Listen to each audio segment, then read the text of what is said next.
Hello friends, तो आइए बात करते हैं एपिसोड 1012 की। तो आइए फिर शुरू करते हैं। एपिसोड की शुरुआत होती है मोमो, यामाटो और शिनोबू से, जहां पर मोमो ये देखकर हैरान रह जाता है कि ओनीगाशिमा उड़ रहा है और दूसरी चीज कि काइडो कितना ज्यादा ताकतवर है। इसके बाद हमें दिखाया जाता है मार्को, जो कि अब मैदान में आ चुका है। इसके बाद जो ओमासा होता है वो पूरी तरीके से ओनी बन चुका है। उसका अपने शरीर पर कोई भी कंट्रोल नहीं है और उसने अपने ही दोस्तों पर हमला कर दिया है। फिर हमें चॉपर दिखाया जाता है जो कि बोल रहा होता है कि अगर किसी को ओनी नहीं बनना है तो वो फायर का यूज करे तो वो अपने ऊपर थोड़ा सा कंट्रोल कर सकता है। लेकिन यहां पर जो सबसे बड़ी दिक्कत इनके सामने होती है कि वहां पर आग लाई कैसे जाए, क्योंकि जो ओनी है वो बहुत सारे हैं और थोड़ी आग से काम नहीं बनने वाला है। जिसके बाद मार्को पूरी सिचुएशन को नोटिस करता है तो वो अपनी फ्लेम से सीधा दे मारता है चॉपर के ऊपर। चॉपर को लग रहा होता है कि वो जल रहा है। मार्को के ऊपर जोरो और ब्रुक हमला कर देते हैं क्योंकि उन दोनों को लगता है कि मार्को ने चॉपर के ऊपर हमला कर दिया है। लेकिन जब ब्रुक उस फ्लेम को बहुत ध्यान से देखता है तो वो नोटिस करता है कि ये फ्लेम ना ही गर्म है ना ही ठंडी है, ये तो बहुत ही ज्यादा कमाल की है। चॉपर भी अपने आप को जब रिलैक्स करता है, जब फायर को नोटिस करता है तो ये देखता है कि ये फ्लेम तो बहुत ही ज्यादा कमाल की है। इसके बाद हमें दिखाया जाता है जो मिंक ट्राइब के डॉक्टर्स हैं वो भी मैदान में आ जाते हैं ताकि एंटीबॉडी का ये लोग बहुत ज्यादा निर्माण कर सकें। और यहां पर जो मार्को होता है वो अब अपनी फ्लेम्स को पूरे स्टेडियम में फैला देता है ताकि जो ओनी है वो अपने ऊपर कंट्रोल कर सके। अब चॉपर बोलता है कि भाइयों मैं यहां से जा रहा हूं, लेकिन मैं आपसे वादा करता हूं कि मैं बहुत सारी एंटीबॉडी बनाऊंगा ताकि मैं अपने दोस्तों और जो मेरे खिलाफ हैं मैं उन सब की मदद कर सकूं, क्योंकि मैं एक डॉक्टर हूं। तो यहां पर जो विरोधी टीम के बंदे होते हैं वो अब लड़ना बंद कर देते हैं। लेकिन क्वीन कहता है कि ऐसे कैसे। क्वीन बोलता है तुम उसकी बातों में आ गए, वो हमें यहां पर मारने के लिए आया है, तो मैं चाहूंगा कि तुम लोग जाके उसे पकड़ो, उससे एंटीबॉडी ले लो। लेकिन जो क्वीन के साथी होते हैं इन्हें चॉपर के ऊपर भरोसा होता है तो वो लोग चॉपर पर हमला करना नहीं चाह रहे होते हैं। लेकिन क्वीन बोलता है कि अगर तुम लोग उसके ऊपर हमला नहीं करोगे तो मैं तुम्हें जान से मार दूंगा। जिसके बाद यहां पर जो रॉबिन लोग होते हैं वो चॉपर को बैकअप दे रहे होते हैं। मार्को बोलता है मेरी बात को ध्यान से सुनो, तुम लोग बड़े प्लेयर हो तो तुम लोग आगे जाओ। तो यहां पर जो हिगोरो होता है वो अपनी पार्टी को लेके आता है और बोलता है कि आप लोग आगे जाओ, मैं इन्हें संभालता हूं।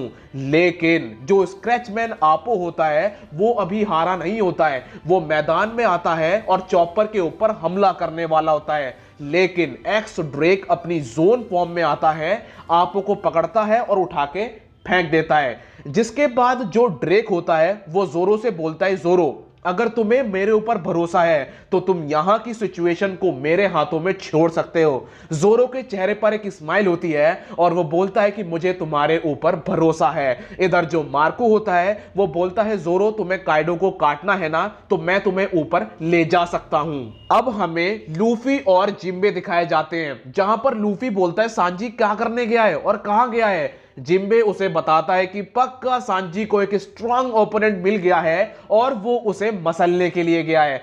लूफी बोलता है शायद तुम ठीक कह रहे हो, वैसे भी मेरी जो ऑब्जर्वेशन आती है कलर वाली वो इतनी ज्यादा भी पावरफुल नहीं है। तो खैर हम लोग आगे बढ़ते हैं। तो ये लोग जब आगे बढ़ते हैं तो इनका कुछ गुंडों से सामना हो जाता है। तो यहां पर जिम्बे बोलता है कि जिनसे हमारा सामना है ये कमजोर नहीं है, ये थोड़े से पावरफुल हैं, तो हम दोनों में से एक को यहां पर रुकना होगा तभी एक आगे बढ़ पाएगा। तो जिम्बे बोलता है लूफी तुम आगे जाओ, मैं इन्हें संभालता हूं। तो लूफी आगे बढ़ जाता है। लेकिन जो यहां पर देखने वाली बात है कि जिम्बे का सामना हो जाता है हुज हो से। तो कहने का मतलब यही है कि 1-2 महीने बाद आपको बहुत ज्यादा मजा आने वाला है। अब आगे चलते हैं। इसके बाद हमें फ्रैंकी दिखाया जाता है जो कि ससाकी की टोली से अकेले लड़ रहा होता है और उनके ऊपर भारी पड़ रहा होता है। लेकिन जब फ्रैंकी ससाकी की टीम के ऊपर ज्यादा भारी पड़ता है तो ससाकी को मैदान में आना पड़ता है।